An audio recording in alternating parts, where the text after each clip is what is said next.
Welcome to At Home and Abroad with Harris and Walker. Join us each week as we explore the far reaches of the globe in search of unique characters and stories to share. Reach beyond your front door as we uncover new perspectives, intriguing ideas, and lessons learned over time. Let's jump in.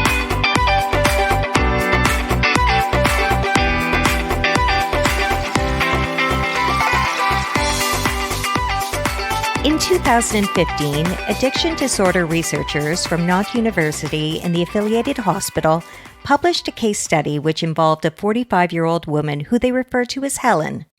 She claimed to have had a clairvoyance addiction, an addiction which was wreaking havoc with her pocketbook. Helen, who had a history of experiencing difficulties with making decisions, was 19 years of age when she sought the services of a fortune teller for the first time. This positive foray in the world of fortune-telling was the first of many similar consultations over the following years. It wasn't until she was 25, though, when her marriage began to fall apart at the seams, that her dependence deepened. Helen communicated with a fortune teller for as much as 8 hours a day and sometimes as often as every day. Soon, Helen was also seeking information beyond the bigger life questions, relying on divination to help her make everyday decisions. Following a pattern similar to addiction to other behaviors, Helen found temporary relief and reassurance in her fortune-telling sessions. But swiftly her dependence led to social isolation, poor self-esteem, and a healthy debt. Regardless, Helen was convinced of her fortune-teller's ability to divine the future. Wow, that's quite a story. I would bet that Helen is not alone in her clairvoyant addiction. People struggle with uncertainty, especially when times are hard. Yeah, I agree. And I think we all have some degree of curiosity as to what might lay ahead. Astrology has been pretty mainstream for quite some time now, and tarot card reading has increased in popularity in recent years. It sure has. Tarot card reading used to be the material of thriller and supernatural films. But according to Lynn Araujo, an editor at Stanford's U.S. Game Systems, she reported in 2022 that tarot deck and oracle deck sales have doubled or tripled every year for the last decade. That's crazy growth. Not surprising, though. It's been a time, hasn't it, Harris? It sure has. No shortage of stress or uncertainty. Is that why you started reading tarot? I actually picked up my first deck when I was a teen, but I took a class online during the pandemic just to enhance my knowledge, and I took it from one of my favorite places in Toronto, the Rock Store. Do you know that place? Right. Yeah, it's lovely. Amazing. But I'm a super novice. The tarot does not tell the future, though. In my opinion, it's more of a guide. So that makes sense to me. Really, though we might be curious, recent studies indicate that most of us do not want to know what the future holds. I definitely do not want to know. Where's the fun in that? So you're with the majority, Harris. As high as 90% of us do not want to know about future negative events. Why worry if we don't have to, right? Right. And I definitely do not want to know anything about my death. No, no way. When I was 19, I had my cards read and the death card was turned over. And even though the woman who was reading the cards reassured me that it didn't mean that I was going to die anytime soon, I have to say, I was convinced it was a bad sign. Yeah, it's not. I can assure you that the death card does not mean death, Walker. Well, I'm not worried about it now, but I did live under a dark cloud for a long time because of that reading. And every time I had some weird medical symptom, I thought of that death card. It probably brought a lot of unnecessary visits to the doctor. That stinks. A lot of unnecessary worry for you. It certainly cured me from wanting another reading, I'd have to say that. In fact, I have no interest in knowing the future, happy or unhappy now. And apparently, that is pretty common too. In fact, only 1% of one study's participants reported wanting to know everything about their futures, the good, the bad, and the ugly. Well, I think that would take a little bit of joy out of the spontaneity of living, knowing everything. I agree. Gerd Gigenzer, Director Emeritus at the Max Planck Institute for Human Development and one of the co-authors of the research, stated we live in a world where the idea is more information is always better, and much of the technology, like big data and genetic screening, are all targets to catch the future so that the future becomes as certain as it can be. This research tries to show that maybe people don't want that. Wow, that's interesting. So ignorance is bliss. Well, apparently the participants' decision to not know the future reflects, in the researchers' words, their value to avoid the negative feelings that may arise from foreknowledge, like Cassandra, or to maintain surprise and joy in expectations. Cassandra being the character from Greek mythology who turned down Apollo's advances and was subsequently punished with the gift of prophecy. Her prophecies were supposedly always right, and yet nobody would believe her. That would not be good. No, it To have the wouldn't. gift of prophecy, share it, and not be believed. Yeah. That is like having a superpower and then finding out it doesn't work when people are around. I know, that would be just terrible. Anyway, despite all of that, I would be willing to bet that most people would want to know the winning lottery numbers, right? Yeah, count me in. Maybe we don't want to know all the details regarding our future, but maybe just some of the juicy details. So tell me, is there a difference between prophecy and divination? Well, there's a lot of conflicting and contradictory information out there. It's not exactly something that's been pinned down by science. Yet. So according to the Merriam-Webster dictionary, divination is the art or practice that seeks to foresee or foretell future events or discover hidden knowledge, usually by the interpretation of omens or by the aid of supernatural powers. Prophecy is much the same, to predict with assurance or on the basis of mystic knowledge. I would think that divination is a more general, all-encompassing term. Fortune telling, for example, would be a subcategory of divination which focuses on seeking out future events. Wanting supernatural guidance and direction is not a new phenomenon, of course. Right. In ancient Greece, for instance, the Pythia, a high priestess, also known as the Oracle of Delphi at the Temple of Apollo, provided prophecies pertaining to many topics, including questions relating to war and other matters of importance. Yeah, I actually went there. Oh, yeah? Yeah, it was super cool. It's set up on this like mountaintop, and it's a pretty neat place to be. The approach was apparently very, very grand in its heyday because people from all walks of life, from all over the realm, would make donations to the oracles so that they could be privy to her predictions and wisdom. So it does go back in time. And of course, most have heard of the famous French astrologer and physician Michel de Nostradam, better known to most as Nostradamus. I was totally fascinated by this guy as a kid. Were you? Had you heard of him? Little freaked out. Yeah, his name pops up every once in a while. Something terrible happens. I know, right? In 1555, he published a book of predictions entitled Les Prophéties, which were presented in quatrains, which are like rhyming four-line verses. And he had remarkable accuracy. Many believe he accurately predicted the French Revolution, Hitler's rise to power, the assassination of JFK, September 11th's tragic events, and even today's war in Ukraine. In his lifetime, though, he had his own fair share of trolls. His predictions were vague, missing specific dates and that kind of thing. So maybe they were kind of easy to massage to fit current events. I don't know. Perhaps. So have you ever heard of Edgar Cayce? Can't say that I have. Okay, so Cayce was another interesting character. He was born in Kentucky in 1877. And Cayce was a clairvoyant. He was known as the sleeping prophet because he claimed that his subconscious mind was able to leave his body and gather information from the spirit world, enabling him to provide psychic readings while asleep or in some kind of trance. He would lie down, and while he was in his still state, he would answer questions that he was asked. So what could Cayce divine? Well, he supposedly was able to predict the cause for illness, like a medical intuitive. Many of his treatments, though, were holistic, like promoting water and clean eating. So for this reason, he's sometimes also called the father of holistic medicine. Sounds like he was a bit ahead of his time in many ways. Yeah, it does. But beyond that, he's also reported to have predicted the stock market crash and World War II. Cayce conducted 14,000 readings during his lifetime. Wow. So many seek a window into the future or just a shred of knowledge about the yet unknown. Apparently, there's a psychological basis for our interest in pursuing such information as well.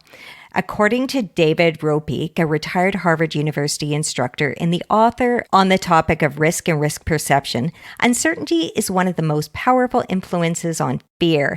He states that the less we know, the more threatened we feel, because lack of knowledge means we we don't know what we need to know to protect ourselves, which equates to a lack of control over health, safety, life, and death.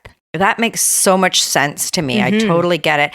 Anxiety is all about the fear of the unknown, right?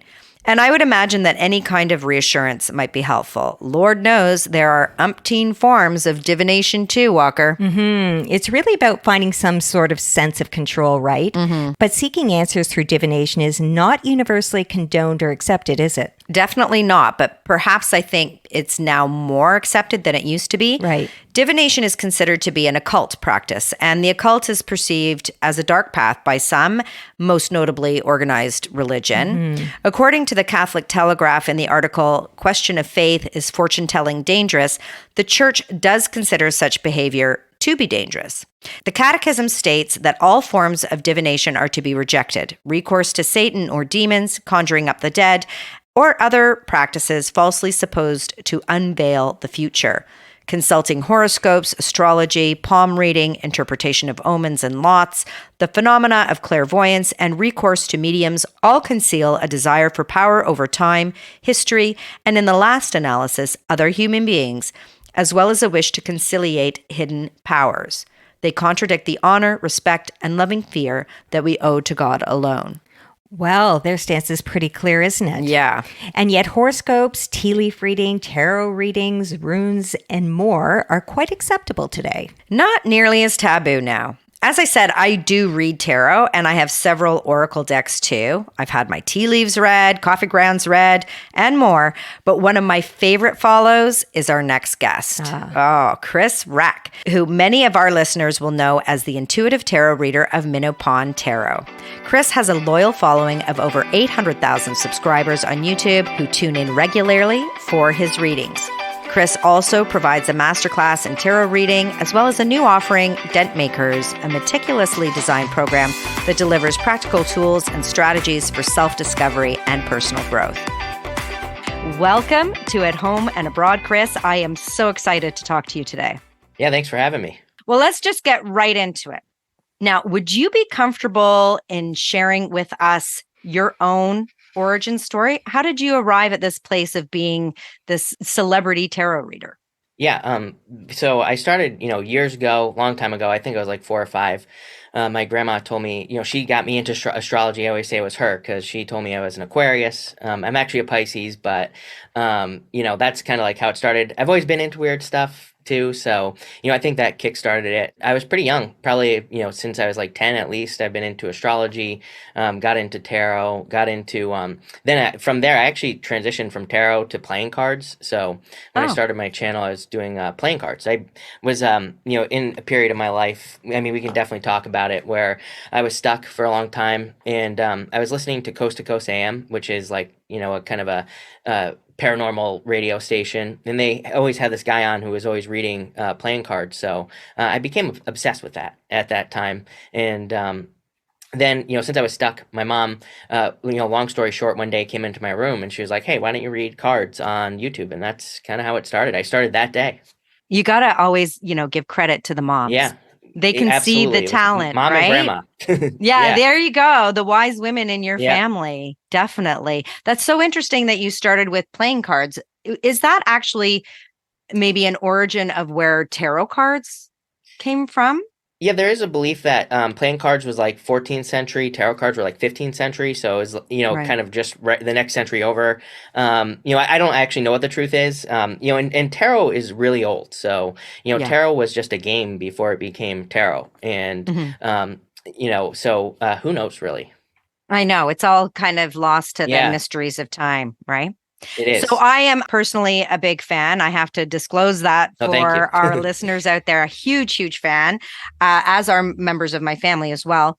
So I know that you read with multiple decks. Do you use both oracle and tarot cards? And what's the difference between those two? Yeah, so I use both. Tarot I look at as more as, tarot is kind of like a concrete system, even though I don't, necessarily follow all the rules. But, tarot has kind of its designated meanings. Oracle cards are, whatever the artist who creates an oracle deck, they come up with the meanings for the cards. Right. Okay. And you also describe yourself as an intuitive tarot reader. What does that mean? Yeah, so I don't really try to control the message. Again, tarot, you can read it like you follow exactly what each card means, or I read intuitively. So sometimes something will come out, and maybe it has a tarot meaning, but it means something different to me in that moment. So you're getting different, whether it's sensations or images or something, while you're doing a reading for whatever astrological sign. Yeah, I consider what I do kind of channeling, so I just always say I get out of my way. It's kind of hard to describe. I don't like necessarily see anything, hear anything. I just whatever comes out of my mouth comes out of my mouth. So Right. it's more of a just I kind of release.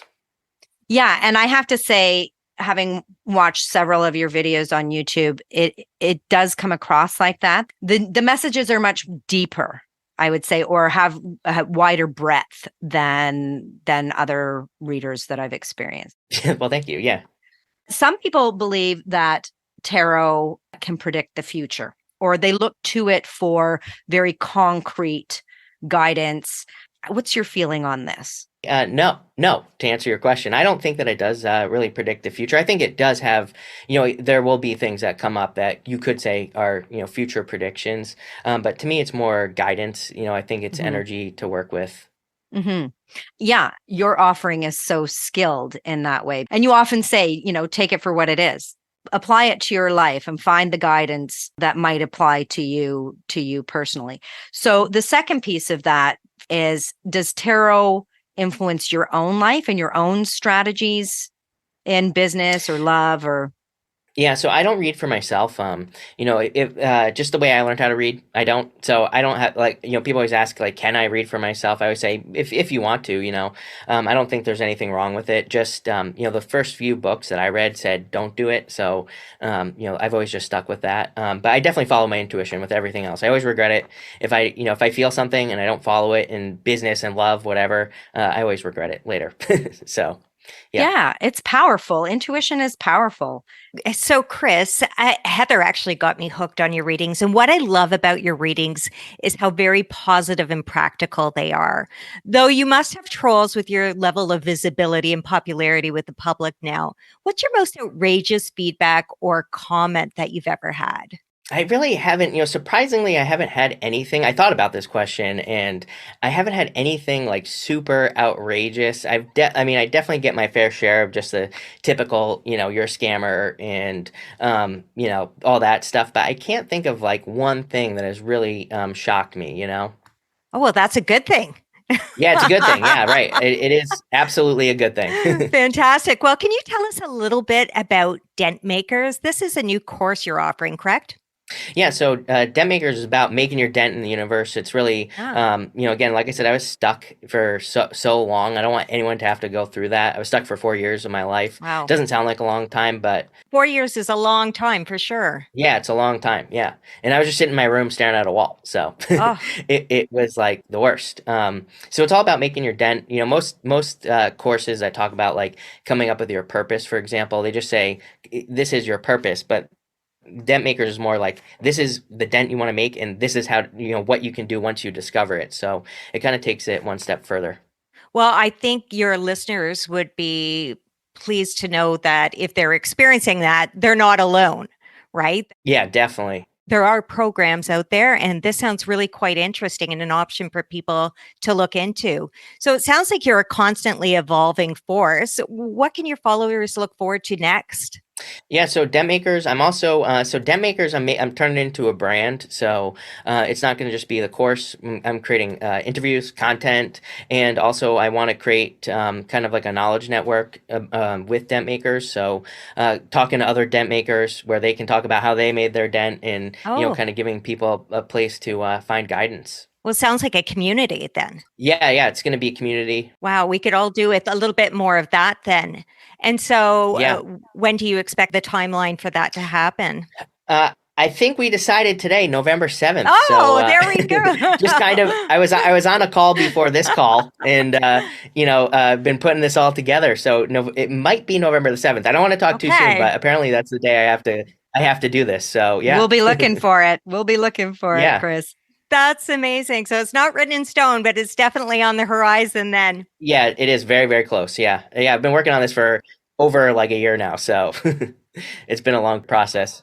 Is Dent Makers influenced by your work as a tarot reader? Yeah, so like, so a little bit because pretty much that's what I like to talk about in my tarot readings. I'm not like that big on love or anything like that. I think that when people have like a dent or feel like they're in purpose, all that other stuff falls into place. Love, money. It's like when you're doing what you're supposed to be doing, then you really don't have to worry about all that stuff, right? Exactly. And that is a message that comes across loud and clear. Yeah, that's a message I want to deliver for sure. Well, for our listeners, if you're interested in following Chris and learning more of the magic he weaves into his intuitive readings, you can follow him on YouTube at Minnow Pond Tarot or subscribe to his newsletter at www.winningpond.com.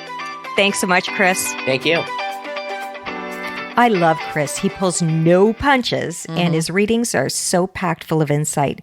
It's no wonder he's so popular now. Yeah, he's super approachable and normal. Yeah. Gone are the days that you have to visit some sketchy shop with a crystal ball in the window.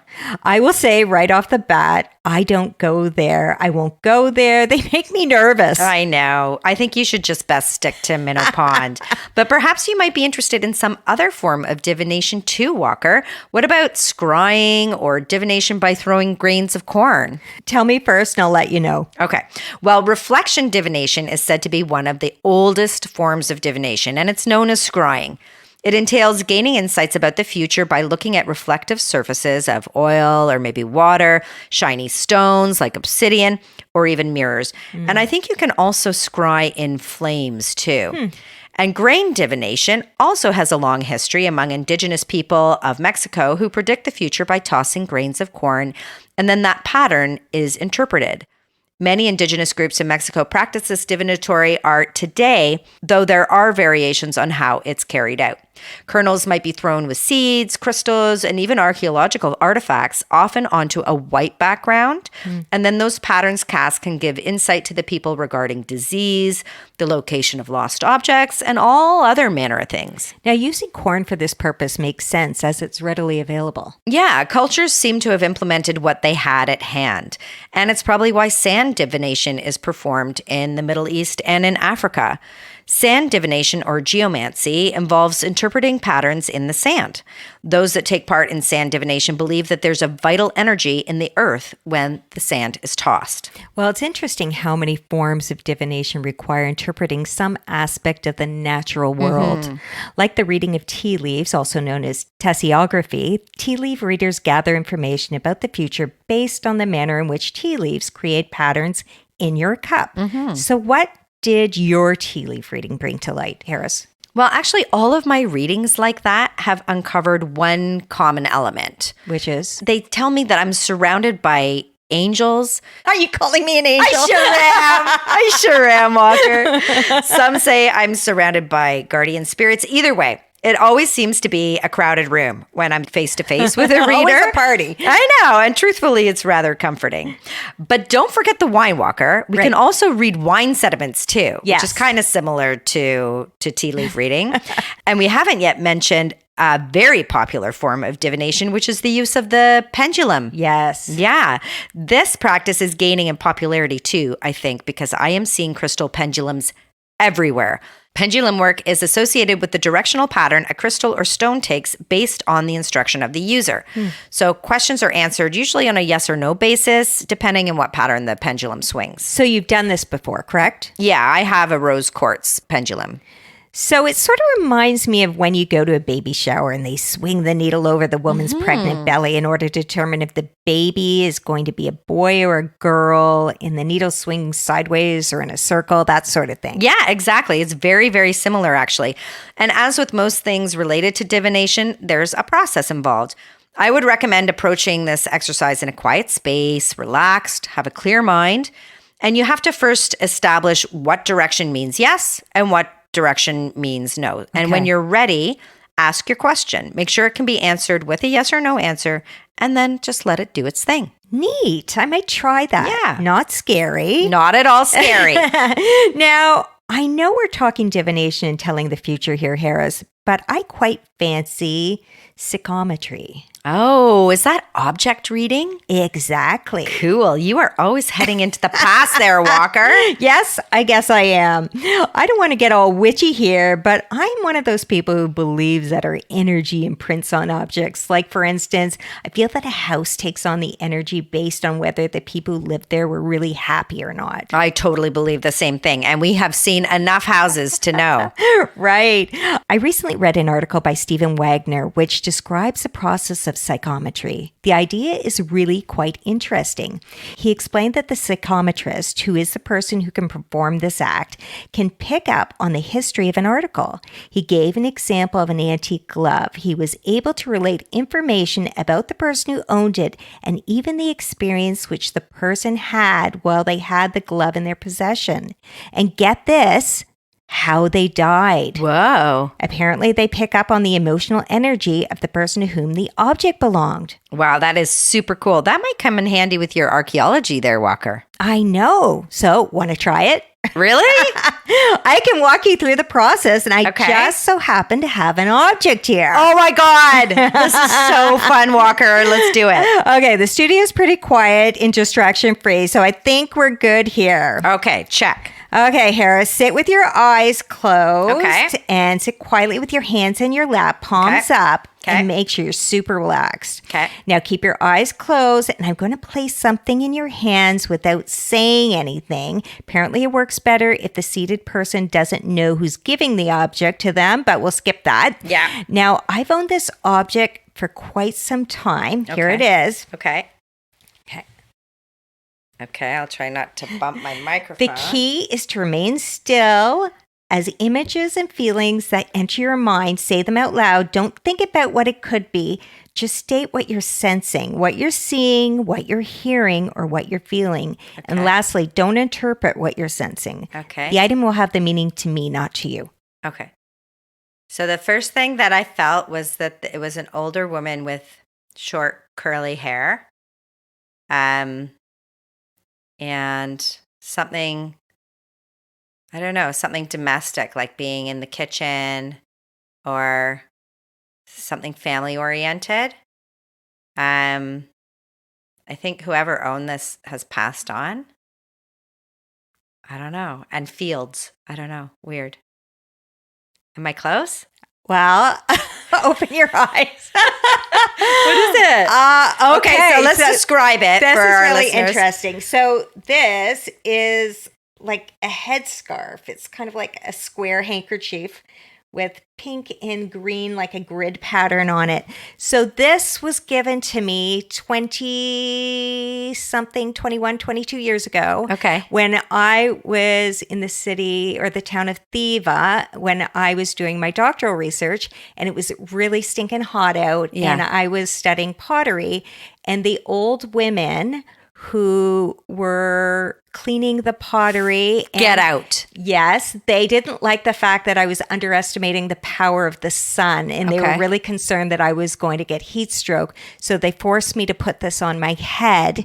And so these old ladies, many of them were old, and Yeah. I think it was specifically an older woman who gave me this. I think there was like a little kitchen setup there where they were cleaning pottery too. They used to bring me coffee every morning from their little You area are that they totally sat in. freaking me They out. bring me a cafe au lait every morning and put flowers on my desk. So this is my memory of my moment while I was in Greece doing my research. Oh my God, that's and I think crazy. of this woman who gave it to me every time. I keep it in my drawer and I think about it all the time. Oh, did she have shorter curly hair? Probably. I mean, usually long time older Greek ladies do. Yeah. Oh my God. I don't know about the curly bit, but definitely it was shorter, and there was a whole bunch of women, like a circle of women. Wow. But there was one woman in particular, and she didn't speak English, and she just kept forcing and pointing to my head and for me to put it on. Oh, she's There you looking go. at. Oh my God, that's so crazy. Well, you know what? I have to say, Harris, you did pretty darn good. It takes practice, and apparently hot shots in the field are only 80 to 90% accurate. Wow. But you were pretty great there. That's kind of crazy. I'm a little freaked out. All Well, right. if psychometry isn't your thing, have no fear, though. There are other forms of divination you can try your hand at. Okay. What about capnomancy? It involves looking at smoke patterns for insight. Have you ever tried that at the cottage when you're making s'mores? No, but I'm certainly going to be thinking about it now. And while you're enjoying the outdoors, you can also try xylomancy. Okay. Give it a go. This involves looking for messages by examining the appearance of twigs. Side note here, supposedly it was taught at Hogwarts. Oh, wow. That's amazing. If only I could go to Hogwarts, Walker. I know, right? As it's pretty common to use items from the natural world in divination, it isn't surprising animals, and particularly how they move, figure largely in divination. It's called zoomancy. Yeah, I think I've heard something like this of readers who look at birds and their flight patterns. That's called ornithomancy, right? Yeah, well, that's a mouthful. It sure was. One last one here. This one's for you. Do you know what tyromancy is? No. Well, according to Occultopedia, it's a practice of divining the past, the present, and the future by interpreting omens found in cheese. No. Yeah, I read that the practice goes back to the Middle Ages, and for those who took part in the practice, a number of holes, molds, smell of the cheese could be interpreted in various ways. Oh my God, seriously? I don't think my cheese lasts long enough for me to do any readings with it. But I wonder what my feta is telling me right now, Walker. I wonder. So what do you think? Do you think there's any truth to divination, or is it all just phooey in your opinion? Jury's out, Harris. Most often than not, the scientific community does not put a lot of credence in the information gathered from divination. It's felt that the information is often vague and can be interpreted in a number of ways by the client. Non-believers point out that people may be so desperate for direction that they're eager to believe. Perhaps, but I think that's also the beauty of it, right? It's the personal interpretation, and maybe it just uncovers our own intuition of our next best steps.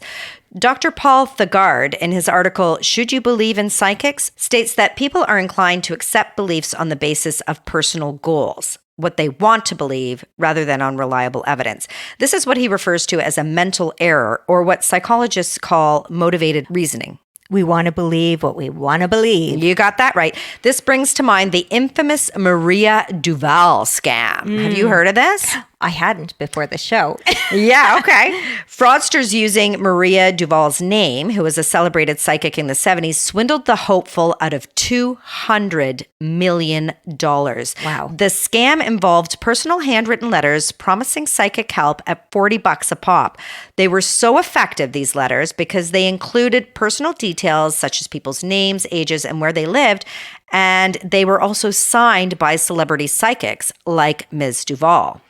That urge to uncover the unknown can be a vulnerability. It sure can. According to a major CNN investigation, the number of Americans alone affected by this scam was about 1.14 million people. Wow. Apparently, it was a Canadian man, Patrice Runner, who was ultimately convicted of operating this scheme, and 4 others, 2 Canadians and 2 Americans, pleaded guilty to being involved as well, which is so nasty. It seemed easy, I guess, to them to hoodwink people at a distance via the mail. You're right on the mark with your intuition there, Harris. Remember those researchers from Nantes University? They stated that one risk factor associated with fortune-telling addiction was the anonymity associated with online services. There you go. I'm so smart, Walker. Psychic even, perhaps. They also noted that online services offered greater accessibility and availability, which is not a good thing for the vulnerable. And online services make it much easier to spend money. Oh, don't I know the truth of that? Like online gambling, right? Yes. But psychics are often consulted to assist with police investigations, aren't they? Outlining the past, present, and future events associated with criminal activity. Yes, they are. Sometimes they're referred to as psychic detectives. The reaction to them is mixed, though, although grieving families clearly want to use every tool available in order to solve a case concerning their loved ones. Of course. It's really quite a wonderful thing when cold cases can be solved this way, when all hope seems to have been lost. I read that the CIA conducted a study focused focused on determining how legitimate mediums can be in solving cases, supposedly 8 out of 11 officers from different agencies claimed a psychic offered them information they would not have known about. So what's the problem? Well, I also read conflicting opinions on this topic. According to the Florida Department of Law Enforcement on the use of psychics in homicide and missing persons investigations, the success rate of psychic detectives is inflated in the media, contrary to what is indicated by independent study groups and peer-reviewed academic journals. Apparently, the success rate of psychics is not as high as we thought. Their tips were described as almost always vague and open to interpretation. It was noted that hiring a psychic detective is typically a political choice to ensure that the loved ones of the victims are satisfied. Yeah, like all those psychic detective things on unsolved mysteries and whatnot, right? I could see that there could be a potential to waste time and resources or even confuse the investigation or even more terribly, upset the loved ones involved. Ultimately, the work of a psychic, a tarot reader, or anyone practicing a divination technique is only as reliable as the reader themselves. And perhaps the person seeking their services, too. Yeah, that's an important point. Are you hoping that tarot makes the decision for you, or are you hoping for greater insight? Well, in her article, Beyond Fortune Telling, Reading Tarot for Self-Knowledge and Personal Development, Claire Burgess states that when we pull tarot cards and read them, what we're really doing on some levels, reflecting on our lives and how they match up with our desires. In doing so, we incorporate our personal mythologies, our stories of self, and all the data from our past in order to help us understand the present. From this vantage point, we can then see our likely trajectory based on our habits and patterns, our strengths and weaknesses, our actions and inaction or decisions. The tarot helps us access these insights so we can decide to change, grow, accelerate, pause, whatever it takes to shift our past for our betterment. I completely agree. Instead of choosing your future for you, they function as more of a lantern to light the path, providing some insight into this journey. An important distinction. On this note, my lantern is revealing that we have reached the end of our chat today, Harris. Should we turn a card to find out, Walker? Thank you for joining us at Home and Abroad with your host, Harrison Walker. If you enjoyed this episode, we would really appreciate it if you would rate and review our show. It helps us grow and expand our reach. Subscribe to follow us each week as we continue the conversation. You can also say hi to us on Instagram at Harrison Walker. We would love to hear from you.